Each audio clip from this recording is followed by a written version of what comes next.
You mean after the season? Yeah. He said the two main points were hang time and push punts. That those were kind of the two areas that I need to improve upon. And what did you do? What did you do during the offseason to kind of attack both those things? Both of them were understanding different contact points, trying different things, finding what works, finding what adjustments I can make, kind of tinkering, if that makes sense.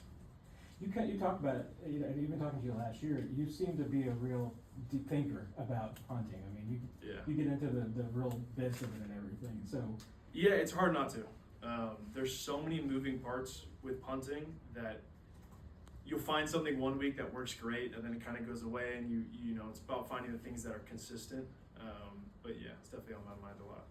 How do you just evaluate the preseason games so far and then training camp mixed in there?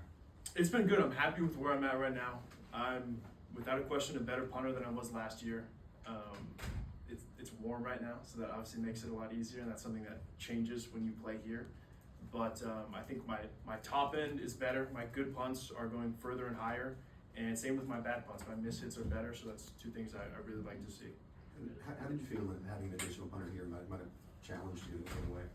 Yeah, it was good. Competition always pushes me. That's how I've always been, and now it's 3 times I've had competition in the NFL, and all 3 have gone my way. I do think it pushes me and elevates me.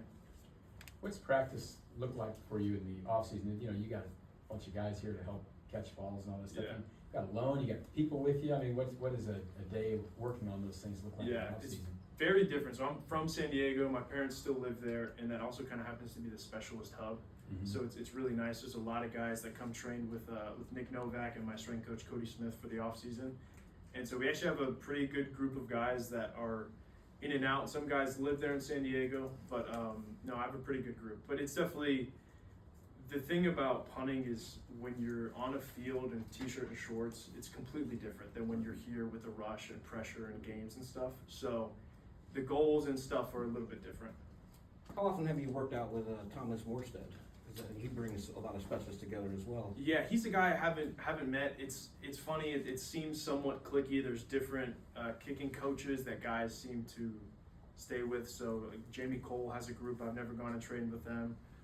Like I said, I'm with Nick Novak in San Diego, and there's certain guys that are there as well. But no, I've never met Morstead. Harrison kind of goes through a different change with his process, and obviously, like, his follow through this year is different than it was last year. When he tinkers with that, is there anything that affects you as far as, you know, what you have to do, or is it once you get the ball down, does it just not affect you that much? That's a good question. He is very specific in what he wants out of the hold, and it will adjust based on the wind and how he's hitting the ball. So specifically, him going down to a knee or not going down, that doesn't affect me. But as the conditions change, as it gets windy, there's certain things that he expects from me.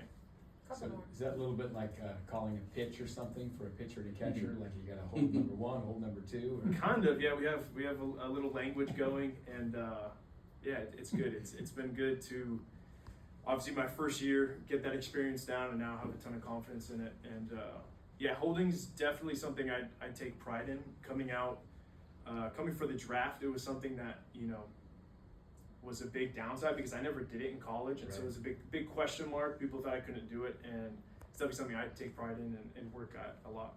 So how many holds do you have? Like 3, 4, 5? How many different ones are there? It's not necessarily that. There's just a couple different variables we change. So we change the tilt based on the wind. Then we can change the laces based on the aiming point. Then on top of all that, the other things you work on is speed. For us, that's a big part of us. There's some teams around the league that don't really require that, but when we watch film, we look at how many frames it takes for me to catch it and put it down. That's one way we evaluate the hold, and then another one is you want the ball to land how it's going to stay. You see some holders that put the ball down one way and then they yank it at the last second, and that's terrible as a kicker. It's nice. I kicked a lot, so I have the understanding of what is good and bad from the kicker's perspective, so that's helped a lot. How many frames is a good hold?